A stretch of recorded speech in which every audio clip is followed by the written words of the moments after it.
मेरा नाम रश्मि है। मेरी शादी एक बहुत अच्छे घर में हुई थी। मेरे पति तो लाखों में एक थे। मैं अपने आप को बहुत भाग्यशाली मानती थी कि मुझे ऐसा पति मिला है।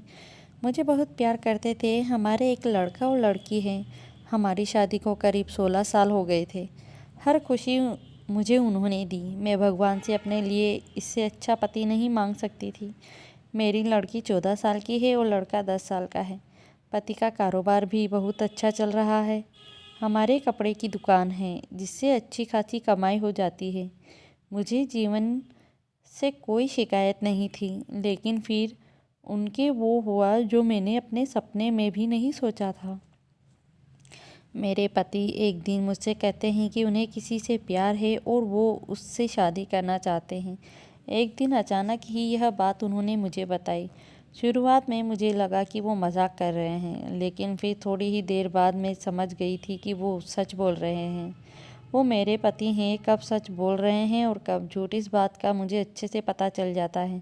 लेकिन इतने दिनों तक मैं कैसे धोखा खाती रही। उनका शादी के बाद अफेयर चलता रहा और मुझे पता भी नहीं चला। या तो वो झूठ बोल रहे हैं या फिर बहुत चालाक थे जो इतने दिनों तक मुझसे छिपा सके। मेरे मन में यही सब चल ही रहा था कि वो बोले कि उन्हें तलाक चाहिए। शादी के 16 साल बाद उन्हें तलाक चाहिए। मैंने कहा कि आप पागल हो गए, क्या बोल रहे हैं, कैसा अफेयर, आप झूठ बोल रहे हैं। वो बोले कि नहीं, मैंने कल उसे बुलाया है, तुम खुद मिल लेना। मैं चाहता हूँ कि हम जिस तरह से रह रहे हैं उसी तरह से भी अलग भी हो जाएं। मुझे कोई तमाशा नहीं चाहिए। तुम्हारी और बच्चों की भी जिम्मेदारी मैं लूँगा, तुम उसकी चिंता मत करो। अब मेरा दिल बेचैन होने लगा था। मैं सोच रही थी कि यह सब जो यह बोल रहे हैं झूठ हो, लेकिन मन में शंका और डर था कि कहीं यह सब सच ना हो। उस रात मुझे अच्छे से नींद नहीं आई। सुबह होते ही मेरी नज़र उन पर थी। फ़ोन पर बात कर रहे थे, पूछ रहे थे कि कब आओगी। मैं तब भी सोच रही थी कि यह सब मजाक हो। कुछ देर बाद दरवाजे पर बेल बजी। वो दौड़कर दरवाजे पर गए और सच में एक लड़की दरवाजे पर खड़ी थी। वो अंदर आई। उस लड़की को मैंने पहले नहीं देखा था, लेकिन वो सुंदर थी। उसकी उम्र 26 साल की थी। मुझे इस बात का यकीन नहीं हुआ था कि मेरे पति ने उसे मुझसे मिलाया। कहा कि यह दिव्या है। मैं अपने काम के सिलसिले में जब बाहर गया था तब मेरी मुलाकात इससे हुई और फिर हमें पता ही नहीं चला कि हम कब एक दूसरे से प्यार करने लगे। उसे देखकर मैं अपने कमरे में चली गई। 16 साल का विश्वास और प्यार इस तरह से टूटेगा मुझे पता नहीं था। मैं शायद उम्र के साथ उनका मेरे प्रति आकर्षण कम हो गया था। वो कुछ घंटों के बाद कमरे में आए। बोले कि मैं फिर दोहराना देता हूँ कि हम अच्छी तरह से अलग होते हैं, किस तरह का नाटक मैं नहीं चाहता। उनके ऐसा कहने पर मैंने कहा कि यह सब आपको नाटक लग रहा है। क्या हो गया है आपको? आप तो ऐसे नहीं थे। यह कौन सा रूप आपने मुझे दिखाया है? वो बोले कि मैं तलाक के पेपर रेडी करवाता हूँ। दिव्या चाहती है कि हम जल्दी से शादी कर ले। मैंने भी उन्हें कहा कि आपको जो करना है करें, मैं आपको तलाक नहीं देने वाली। मैं इसी घर में रहूँगी। मैंने उन्हें अपना फैसला सुना दिया था, पर मुझे पता नहीं था कि वो कुछ इस तरह का करने वाले हैं। अगले दिन से वो रोज़ दिव्या को घर बुलाने लगे। मेरे बच्चे बड़े थे, अब सारी बातें समझने लगे थे। मुझसे तलाक के लिए वो इस हद तक जा सकते हैं, इसका मुझे पता नहीं था। घर में एक 14 साल की लड़की है। उन्हें बिल्कुल भी शर्म नहीं आ रही थी। बच्चों से बात करना भी उन्होंने बंद कर दिया था। बच्चे भी उनके पापा का यह रूप देखकर दुखी थे। एक दिन वो दिव्या के साथ हॉल में बैठे थे।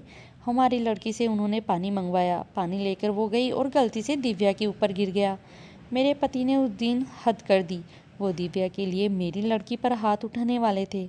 मैंने उन्हें यह करता देख लिया और वहीं से उन्हें ज़ोर से कहा, यह क्या कर रहे हो? पागल हो गए हो? मैं जानती हूँ तुम यह सब क्यों कर रहे हो।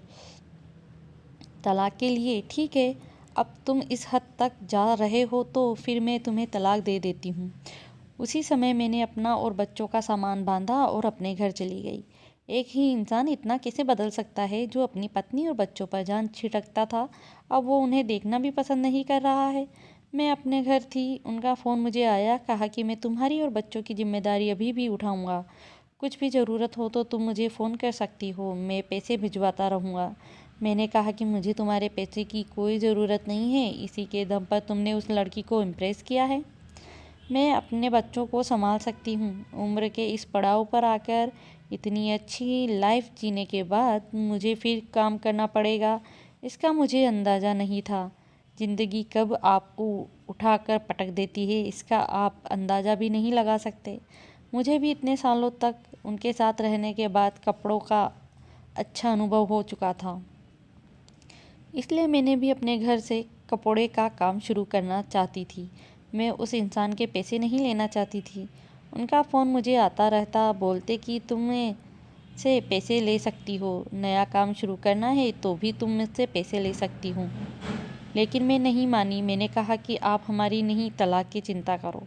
समय निकलता गया। मैंने अपने बूते पर थोड़ा कुछ शुरू किया, लेकिन हमारे घर वाले मुझे सपोर्ट कर रहे थे।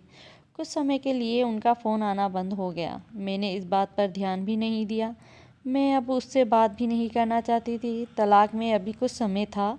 मैंने उन्हें कहा था कि जब भी आप बोलेंगे मैं आ जाऊंगी, जहां साइन करना है कर दूंगी। मैंने अपने काम पर ध्यान देना शुरू कर दिया।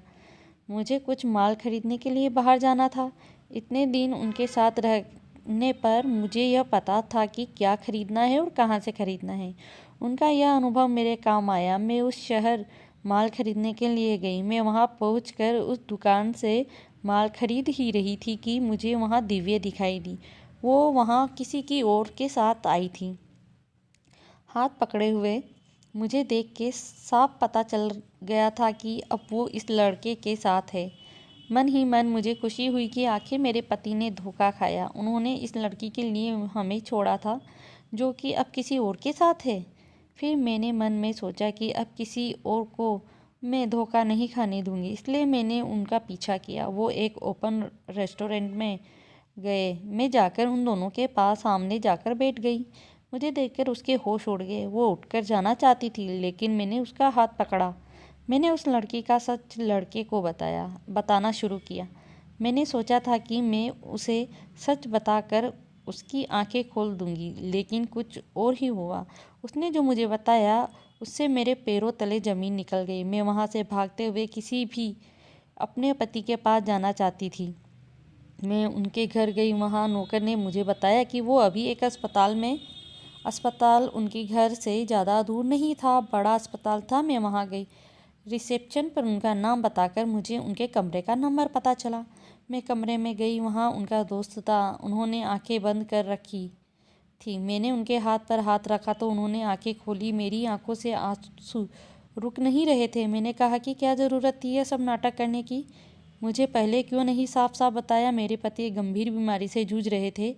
वो हमारी ज़िंदगी से दूर जाना चाहते थे ताकि उन्हें कुछ हो जाए तो हमें ज़्यादा दुखी ना हो। उनके इसी दोस्त ने उनके कहने पर उस लड़की के साथ मिलकर यह नाटक करवाया था। मैं अब उनके पास बैठकर घंटों रोती रही। बच्चों को भी मैंने बुला लिया। अब हम उनके साथ ही रहेंगे। अभी उन्हें हमारी और हमारे प्यार की सबसे ज़्यादा ज़रूरत है। मैं भगवान से दुआ कर रही हूँ कि वो हमारे साथ ही रहे, उन्हें कुछ ना हो। मुझे विश्वास है कि ऐसा ही होगा।